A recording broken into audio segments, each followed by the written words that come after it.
Ang sabi sa loob ng Quran, A'udhu billahi minash shaitanir rajim. Ya ayyuhalladhina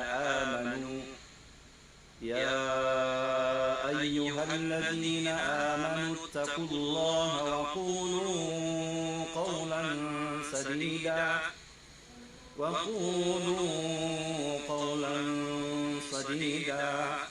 يصلح لكم أعمالكم ويغفر لكم ذنوبكم ومن يطع الله ورسوله فقد فاز فوزا عظيما.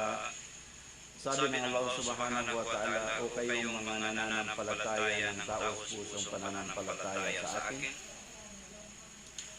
at may takot ng taos-pusong pagtakot sa akin, yung sumusunod sa ano ang ipinag-utos ng Allah subhanahu wa ta'ala, at ang mga sila na umiiwas po sa mga ipinagbabawal ng Allah subhanahu wa ta'ala. Tinawag po tayo ng Allah subhanahu wa ta'ala, alhamdulillah, baka po nakasali na tayo dun sa panawagan ng Allah ta'ala. Ang sabi po ng Allah, Ya ayyuhalladhina amanu,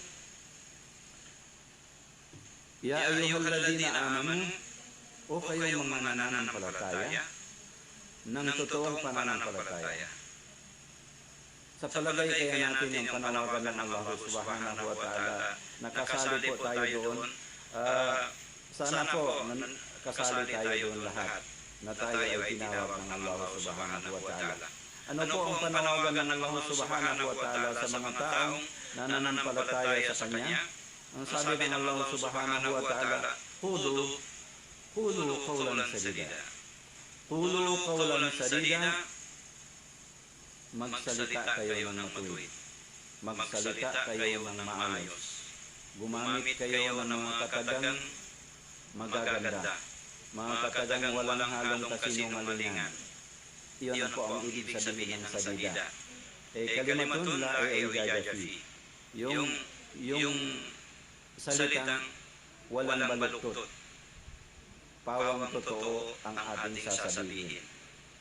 Bakit ang Allah subhanahu wa ta'ala tinawag ang lahat ng nananampalataya sa Kanya at pinagsabihan, magsalita kayo, magsabi kayo ng totoo, yung walang halong kasinungalingan. Dahil po ang tao, kahit ano pa, nagiging kaugalian po ng tao ang magsinungaling. Kahit gaano pa siya kabuti, minsan nahahaluan po ng kasinungalingan. Minsan po intentional, minsan po hindi po sinasadya. Ang pinaka malaking kasinungalingan, ang sabi ng Rasulullah sallallahu alaihi wasallam, yun pong magsasabi tayo, ang sabi natin, ito po ay hadis ng Rasul sallallahu alaihi wasallam, ngunit hindi po ito binigkas ng Rasul sallallahu alaihi wasallam, yun po ay malaking kasinungalingan.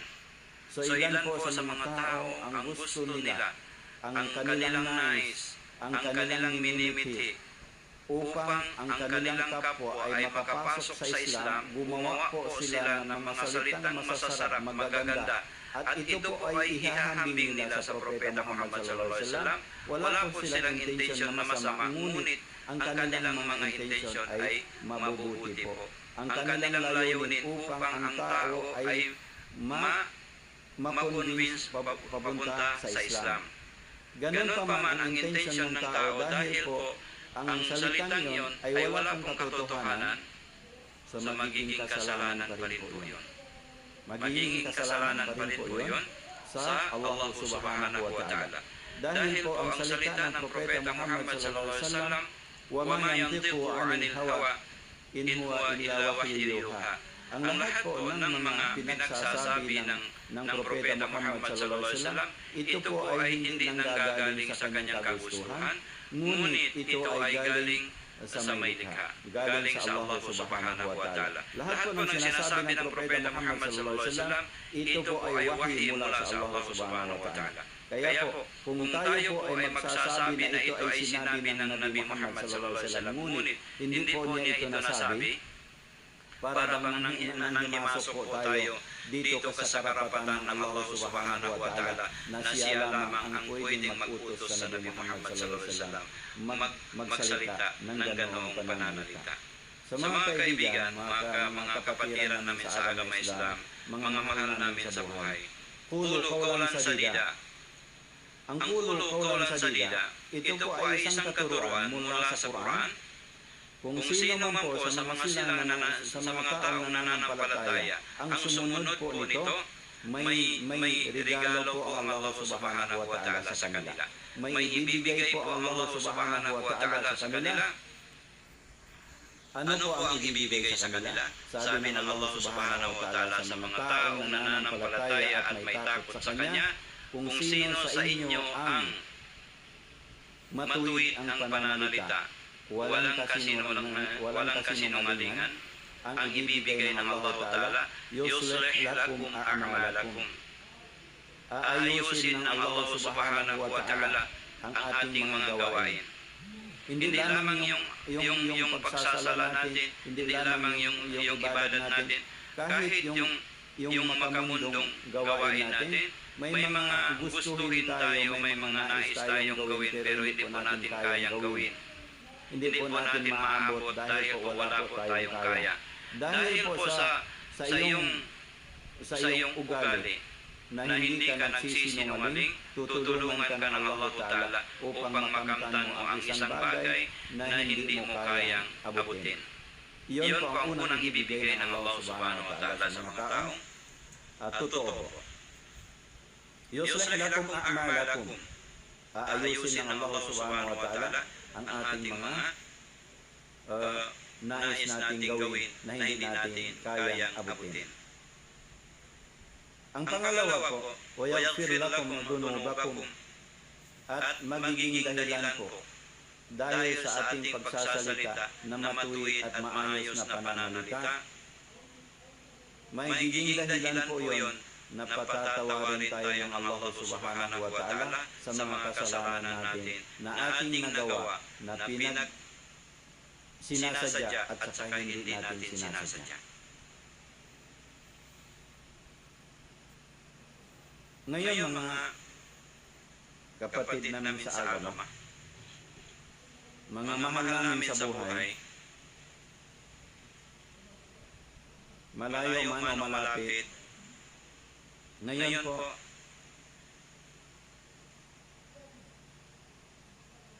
ang bawat isa sa atin, may malaki po tayong pangangailangan.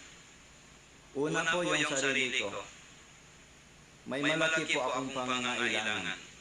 Gaya rin po ng inyong pangangailangan. Hindi po ibig sabihin pangangailangan sa pera o kaya sa pagkain. Bubuhayin po tayo ng Allah subhanahu wa ta'ala. Kahit wala pong tutulong sa atin, bibigyan tayo ng Allah subhanahu wa ta'ala kung nandyan po yung pananampalataya natin sa Allah subhanahu wa ta'ala. Hindi lamang po lingin po sa ating kaalaman, hindi po natin alam, may mga serbisyo tayo sa Allah subhanahu wa ta'ala na binabayaran tayo tuwing araw dahil po sa serbisyo yun. Ano po yun? Ang sabi ng Allah subhanahu wa ta'ala, wa'amur ahlaka bis-salati wastabir 'alayha. May mga serbisyo po tayo, may mga trabaho po tayo. Sa loob ng bahay, hindi po natin alam, iyon po ang dahilan kung bakit tayo binibigyan ng Allah Ta'ala ng biyaya. Kung bakit tayo binibigyan ng Allah Ta'ala ng risk. Awan mga hinang pag ginanguntan nyo, wala tanyo sa kaingatan, ininangyan to, nag-exist siya, existing siya, jimajato siya, hihinang kahalawang simbaita, wala ta kaingatan, anahinang yato sabab sin, magdihil in 200 jikikato, asabab sin hinang yato. In pangasuo, uno hinang magkahinang ta, bayaran kita sintuhan simultaneous. Ano yung mga gawain na kung ating nagampanan o kaya ating nagawa